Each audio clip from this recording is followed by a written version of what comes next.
Alors, dans notre vidéo aujourd'hui, nous allons voir le rapprochement entre origami et teinture. On appelle ça olisomé. Vous êtes sur la chaîne de Casolab, soyez les bienvenus.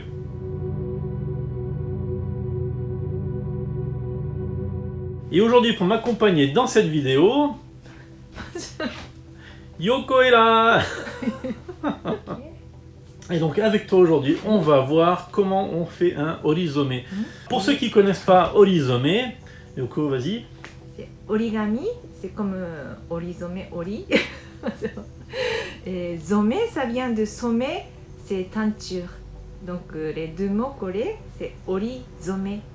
Et donc nous allons découvrir ça ensemble tout de suite. Allons-y, on va voir le matériel qu'il nous faut. Voilà, donc le matériel qu'on va utiliser, c'est alors des encres à dessin.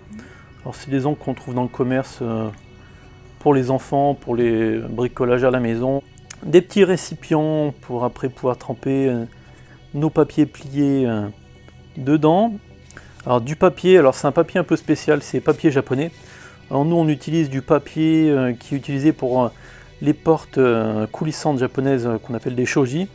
C'est un papier un peu spécial, mais on peut utiliser aussi du papier à dessin japonais à l'encre ou du papier pour faire de la calligraphie. Du sopalin pour après essuyer entre les teintes, et on mettra une petite coupelle avec de l'eau. Donc déjà on va préparer nos papiers et on va vous expliquer comment on fait pour les plier et on va mettre nos encres en place. Donc là le papier qu'on a utilisé c'est du papier qui est en rouleau. Donc nous on l'a déjà redécoupé en format à peu près A4 et maintenant Yoko va vous montrer comment on le plie. D'abord on plie en deux, comme ça. Après une feuille, on plie vers en bas.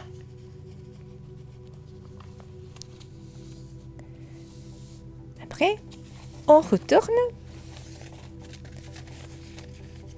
Ça. Et après, on plie vers en bas encore. Et un peu comme quand on fait éventail, on plie éventail. Et après, on plie un triangle par côté. Petit, comme ça. Et chaque fois, on retourne. Et on suit le pliage du triangle. Chaque fois, on retourne. On plie. On retourne. Et on continue jusqu'à la fin. À la fin, s'il reste petit peu, ce n'est pas grave. On plie pour faire bien triangle. Et c'est prêt. Maintenant, on prépare les encres et de l'eau.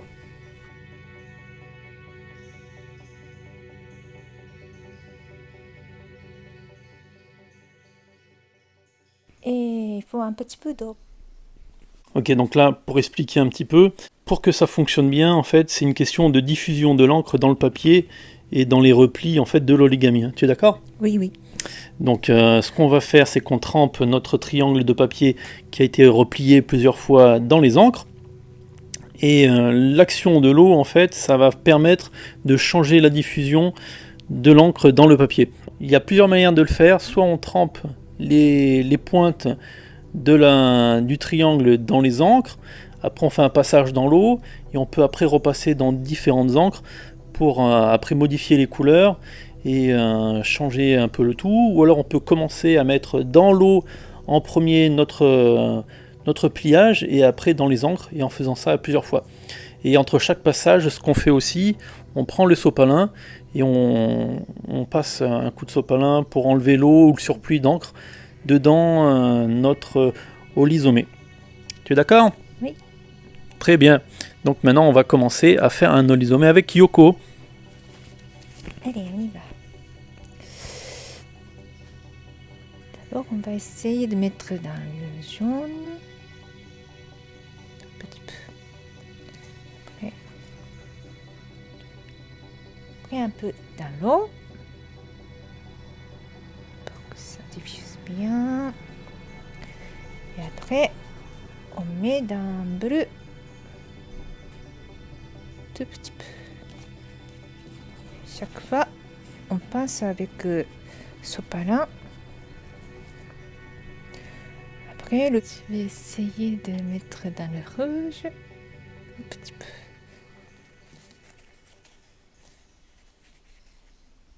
Alors maintenant, on met dans l'eau. On peut faire comme on veut, mais chaque fois ça change. Alors le dernier, allez, dans le bleu. On n'est pas obligé de faire tous les côtés. C'est comme on veut. Hop, voilà.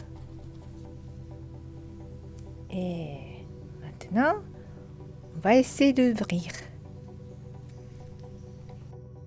Donc la chose importante quand vous allez faire votre rhizomé, c'est de choisir un papier qui n'est pas trop fin.